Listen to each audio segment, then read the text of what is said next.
अपने विचारों पर ध्यान दो, क्योंकि वह तुम्हारे शब्द बनेंगे। अपने शब्दों पर ध्यान दो, क्योंकि वह तुम्हारे कर्म बनेंगे। अपने कर्मों पर ध्यान दो, क्योंकि वह तुम स्वयं बनोगे। गलती उसी से होती है जो मेहनत से काम करता है। निकम्मों की जिंदगी तो दूसरों की बुराई खोजने में खत्म हो जाती है। इज्जत इंसान की नहीं होती है, जरूरत की होती है। जरूरत खत्म तो इज्जत खत्म। बोलना सीखिए, वरना जिंदगी भर सुनना पड़ेगा। उड़ने में बुराई नहीं है, आप भी उड़े, लेकिन उतना ही जहां से जमीन साफ दिखाई देती हो। सिर्फ वो लोग आपकी परवाह करते हैं जो आपको तब भी सुन सकते हैं जब आप चुप होते हैं। चिंता उतना ही करिए जितने में काम हो जाए, उतना नहीं कि जिंदगी ही तमाम हो जाए।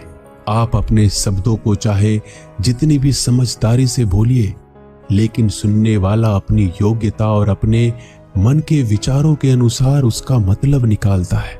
यकीन करो, जो तुम्हें भूल चुका है वो भी याद करेगा। बस उसके मतलब के दिन आने दो।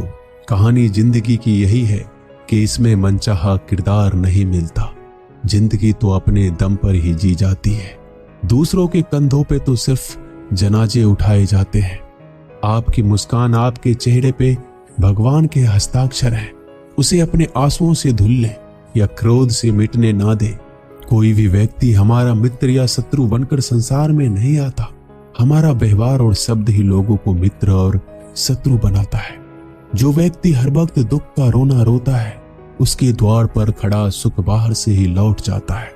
जिसके पास उम्मीद और आस है, वो जिंदगी के हर इम्तिहान में पास है। हर कोई अपना नहीं होता, और यही सच है। कितने अजीब है ये जमाने के लोग। खिलौना छोड़कर जज्बातों से खेलते हैं। महान दिमाग विचारों की चर्चा करता है, औसत दिमाग घटनाओं की चर्चा करता है, और छोटा दिमाग लोगों की चर्चा करता है। अहंकार ना पालिए जनाब, वक्त के समंदर में कई सिकंदर डूब गए। इन 5 जगहों पर हमेशा चुप रहना सीखिए। पहला, जहां आपके शब्दों की कोई कीमत नहीं। दूसरा, जहां बोलने के बाद आपको पश्चाताप ना करना पड़े। तीसरा, अगर आपके बोलने से किसी का दिल दुखता हो। चौथा, अगर आप गुस्से में हो, क्योंकि इंसान गुस्से में बिना कुछ सोचे समझे कुछ भी बोल देता है। और पांचवा, जहां आपको समझदारी से कोई सुनने वाला ना हो। किसी का कष्ट देखकर अगर तुम्हें भी कष्ट होता है तो समझ लेना तुम्हारी आत्मा में परमात्मा विराजमान है। सिर्फ सुकून ढूंढिए, जरूरतें कभी भी पूरी नहीं होती। जिंदगी में सारा झगड़ा ख्वाहिशों का है। ना तो किसी को गम चाहिए, ना किसी को कम चाहिए। जिसके इरादे हमेशा साफ होते हैं, कई बार लोग उसी के खिलाफ होते हैं। जो तुमसे तंग आ जाए उसे छोड़ दो, क्योंकि बोझ बन जाने से याद बनना बेहतर है। झूठ की खरीदारी ज्यादा दिन तक नहीं टिकती। सच एक ही सही अंत तक साथ देता है। किसी इंसान के आज को देखकर उसके भविष्य का मजाक मत उड़ाओ, क्योंकि समय में इतनी शक्ति है कि वो कोयले को भी धीरे धीरे हीरे में बदल देता है। समय जब फैसला करता है तो गवाहों की जरूरत नहीं पड़ती। इंसान का काम तमाम करने वाला शब्द है।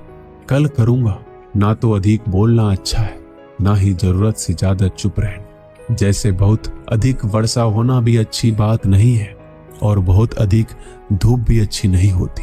विचार कीजिए, हमारा जन्म हमारी मर्जी से नहीं होता, ना हमारा मरण हमारी मर्जी से होता है।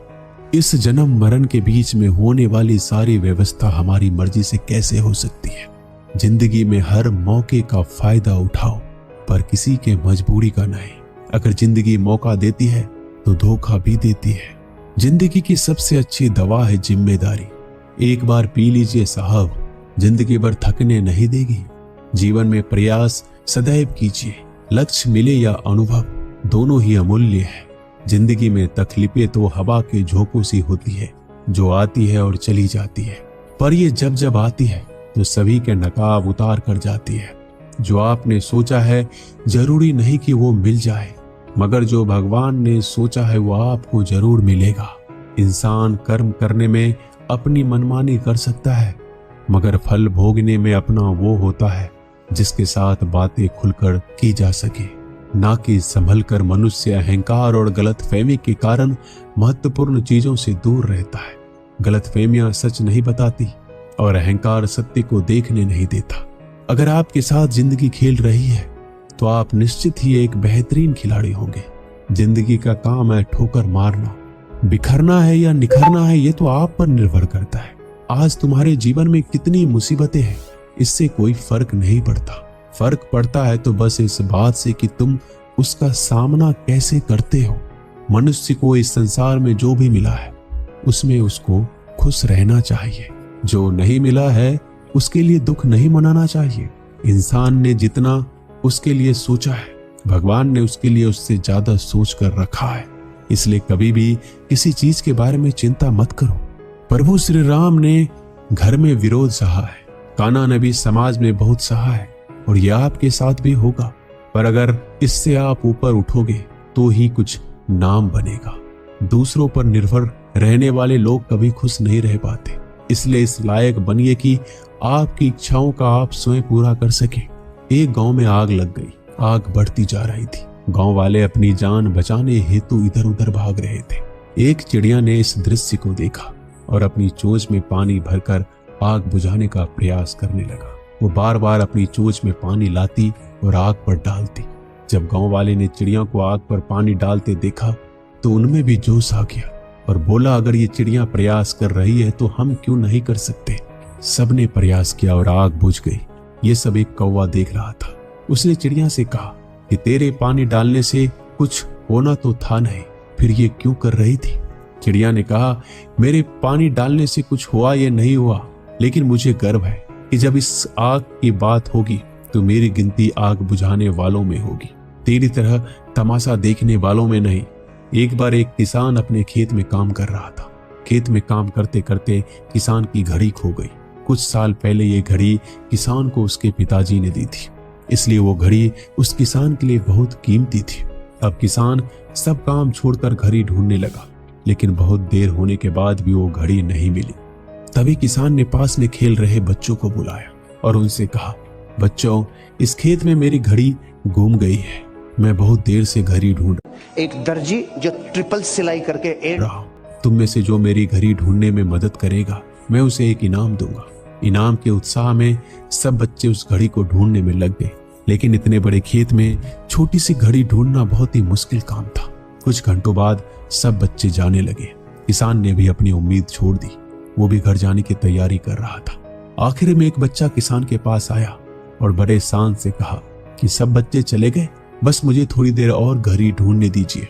किसान ने कहा, ठीक है, मैं कुछ देर बाद आता हूं, तुम देखो जब तक घड़ी मिलती है या नहीं। किसान जब 20 मिनट बाद आया तब बच्चे के हाथ में घड़ी थी।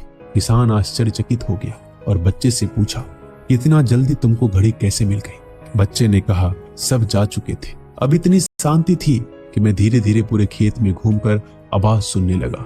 जैसे ही शांति में मुझे आवाज सुनाई दी वैसे मुझे पता लग गया कि घड़ी कहाँ पर है। दोस्तों, ये कहानी शांत दिमाग का बहुत ही बढ़िया उदाहरण है। जब हमारा दिमाग शांत होता है हर बड़ी चिंता खत्म हो जाती है और आसपास का शोर भी खत्म हो जाता है, तो हमारा दिमाग अपने आप काम करता है और हमें सही दिशा दिखाता है। दोस्तों, इस वीडियो में बस इतना ही। जल्दी मिलते हैं हम और भी ज्ञानवर्धक वीडियो के साथ। धन्यवाद।